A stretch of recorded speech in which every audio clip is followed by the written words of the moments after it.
Rồi đây bong bồn dương ở này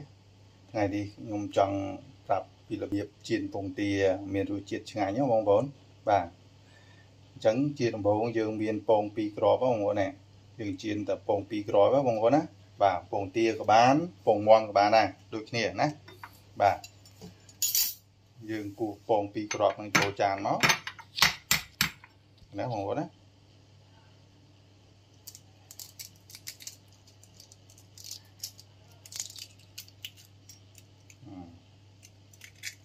muối tiết cùng một tiết máu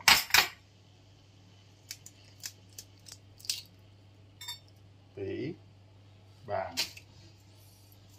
và máu bong bồn đi kêu bong bồn á miền tật sẽ yếu nè bong bồn đã tật sẽ yếu màจะbị của vậy trong máu bong bồn á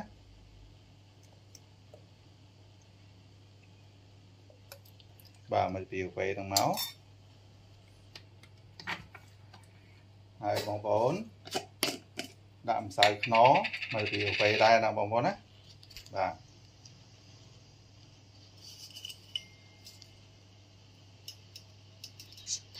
mà bị về trong mắt á và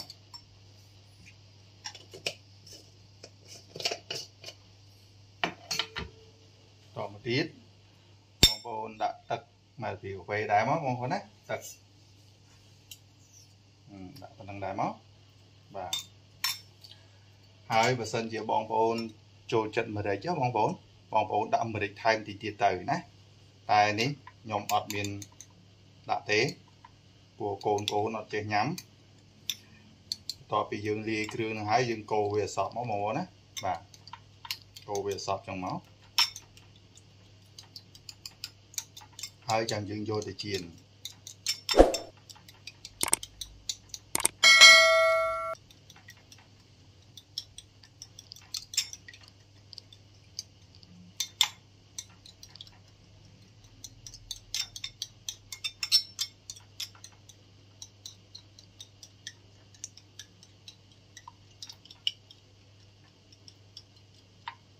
thế nè bà gì sọt chẳng ấy chẳng gì vô thì chiên á cho bong bồn lại dùng mưa là việc chiên ngọt nia nó bong bồn và bong bồn đã tè về cái đáy của bong bồn hay dừng chặt lành chỗ nè và dừng chặt lành chỗ lại đặt lành cái đáy tới nè hai chấm dừng chặt vùng tìa to né từ chân làm bay ở vùng tìa dừng lợn lọ nó bong bồn và to bị dừng chặt vùng tìa hơi á bong bồn trâu phải thổi phượng của mọi phượng khang pe chặt cloud vùng tìa nè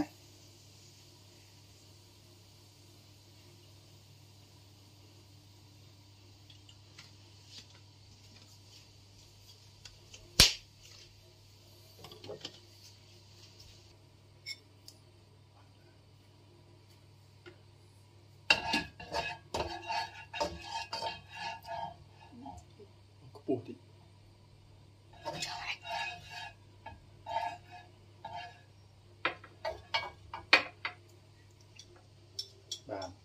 bong bồn bên á là cái đầu hế bong bồn chặt vùng tìa trồi nè và đây lịch thổi phượng nó bong bồn của mọi cloud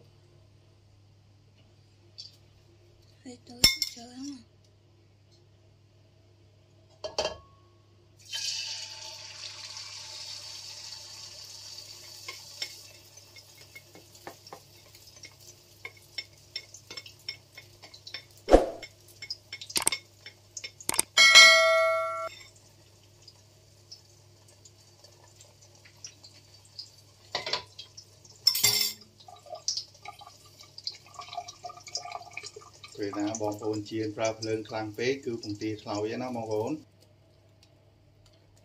nè bong bồn bản trong bong bồn cũng bảo phượng khang pe nè pe là bảo phượng khang tới vì vừa vùng tìa bong bồn cloud nhé trong bong bồn bảo về tịch chẳng tới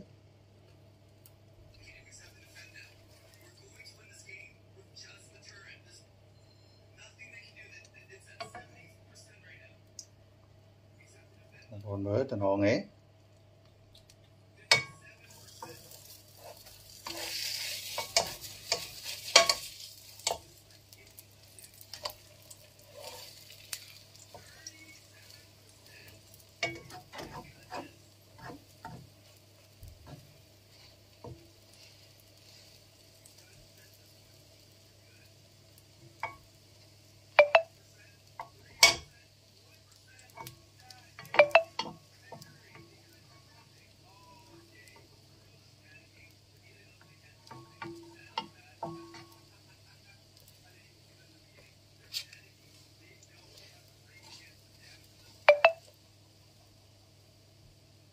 ngồi bằng vốn ngồi nhé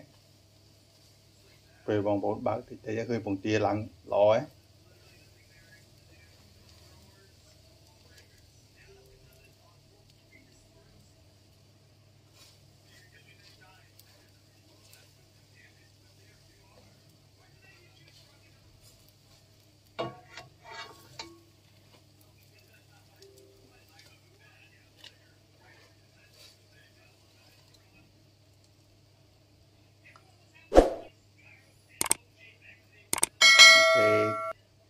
lời khơi tha bông tia chân hái bong bồn bà khơi tha cà chiên bông tia bà dưỡng rụi rùa lại nó bong bồn chân hái nè dưỡng ai đủ vô tới tụi tiền bà nó bong bồn á bà hai cái sum ở con bong bồn để bàn tia sana video bọc nhom tăng bị đàm đó chọc dưỡng nâng chuột nhiênនៅvideo thơm hộp cào tiệt xôm ở con bye bye